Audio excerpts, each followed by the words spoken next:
What's up, guys? I never really do sit down videos, but I figured I'd do one today because the fishing has been very tough. Right now we're transitioning from late fall to early winter, so that means that the ice is starting to come onto the lake, and it's terrible for fishing because like you can't really fish. Like I'm not one to make up excuses, but you literally can't fish when the ice is that thin because you can't walk on it to go ice fishing, and you can't cast on it because your lure won't go through the water. So you literally can't fish. So I've been doing hunting videos recently. You guys probably saw. Hopefully you enjoy that. But leave a comment below what type of videos you want me to do that don't include fishing, even though fishing is my favorite thing to do, obviously. But yeah, we're gonna hop right into this video. Today we're gonna be reviewing some of these old fishing reels. We recently went through my cottage to see, like, clean it out and stuff. So I found this in the basement. There was like a section, and who knows how old this stuff is. Like, I personally don't know, but it's got to be pretty old. Like, look at this stuff. So we're gonna be going through this stuff.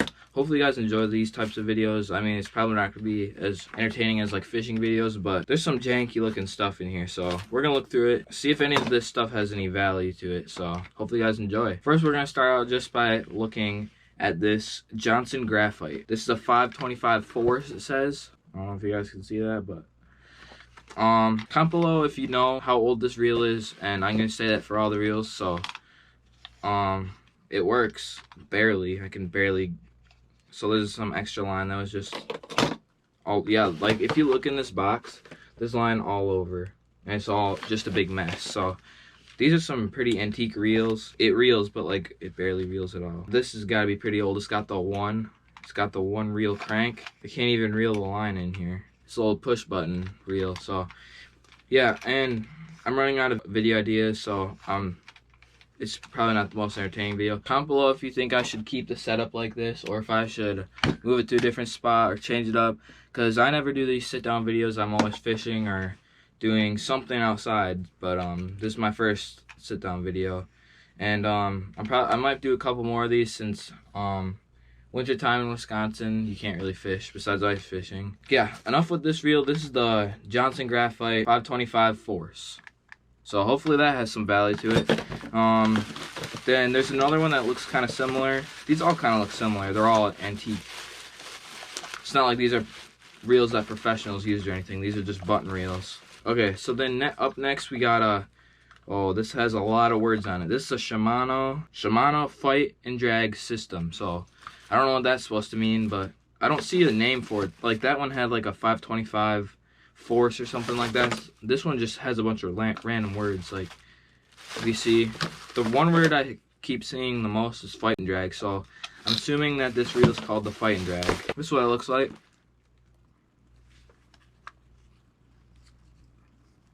Just a little 180 spin for what that looks like. And I think there's another fight and drag. Let me see. Yeah, there's a second fight and drag. Same thing as that last one I was showing you guys. This one's all wrapped up in line, so I can barely even show you. But okay, so this is the second fight and drag. Two fight and drags, and then the 525 force. And keep in mind, guys, these are all, oh my god, one of my rods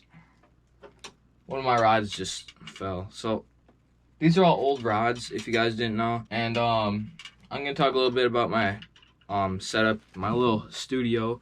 But in the background we got some Guggen baits that I just taped to the wall.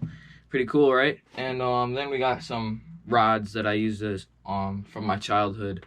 Those were my first spinning rods. And then yeah, so we got a bunch of rods in the background. We got some Guggen baits. I'm gonna hopefully add some more stuff. Maybe change it up because the rods kind of take up a lot of space. Maybe put them like horizontally. But yeah, let's get back to the reel. So there's only one spinning reel in here. That's probably like the newest one. I don't even know if they had spinning reels back when these reels were made. But since this is the only one that doesn't have a crap ton of line on it, oh my god, this is the most antique one that we've went through yet. Look at that. Look at that design. You can literally see there's like a, I don't know, that just looks weird compared to spinning reels nowadays. And look, it's all like bent. This one might be beat up a little bit, but it's in decent shape. This is the Daiwa Mark of Precision. They had some pretty good names back in the day. Yeah, first spinning reel, that's what it looks like.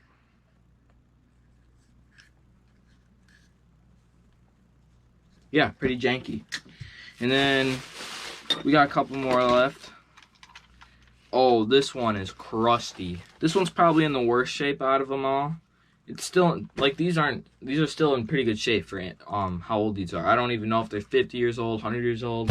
Who knows, maybe even more. But I don't think they're too old. They can't be, like, worth a lot of money. They might be worth a little bit in a couple of years, but this is the Zebco 600, I'm pretty sure. That's what it looks like. Got some pretty good, some smooth and silky gear ratio in there. So yeah, this is the Zebco 800. So yeah, that's what it looks like. So that one was probably the one in the worst condition. It had some dings and marks on it. Oh my god, this one has so much line on it. Well, even though it has a bunch of line on it, this is the Daiwa Silvercast 212 RL. And keep in mind, guys, I'm literally making this video in my closet because this is the quietest place.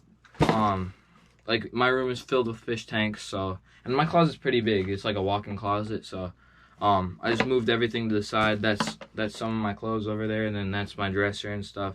It was all back here, but I moved it just for this video, and hopefully I'll make some other videos. So this is the Daiwa Silvercast. I already showed you guys. So it looks like up close. Pretty antique. This one definitely looks like the oldest of the ones that we went through so far. Yeah, and then we got, this one actually doesn't have too much line on it. Okay, this is the Zebco 33. So this one says it's spooled up with some trilene. Back in the day, that's probably when they first started. They got a bait click button. You got the spool tension knob. Just kidding. This was definitely before spool tension knobs. But yeah, all of these are button reels except for that one spinning, so. This one looks pretty old too. I think as we went along, we got older. And we got some different, we got a lot of Zebcos, but we have a couple different varieties of brands. This one's stuck in a paper bag, so that tells you how these have been kept up over the years. This one actually has, oh, and then we got another Johnson graphite.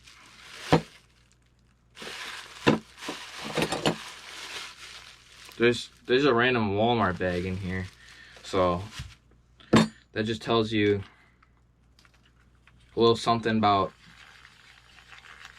these reels. So this one has no line on it besides the line that's like coming out, and this is the first one that we went through. It's the Johnson graphite.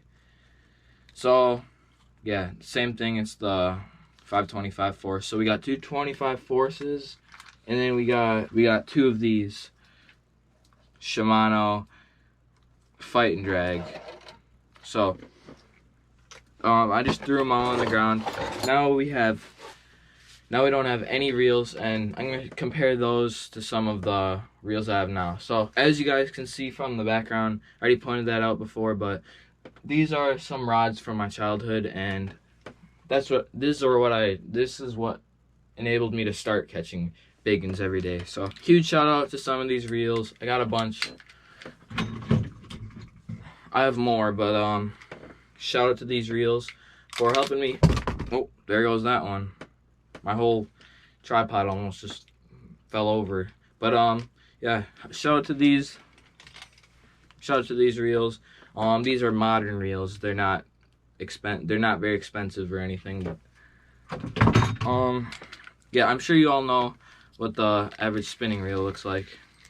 So this was one that I used like 2 years ago, and then this was my newest, oldest reel. So this was the last one I used before I started getting more expensive gear. So I still don't get like super expensive stuff, but I get stuff in the $100 to $200 range for setups.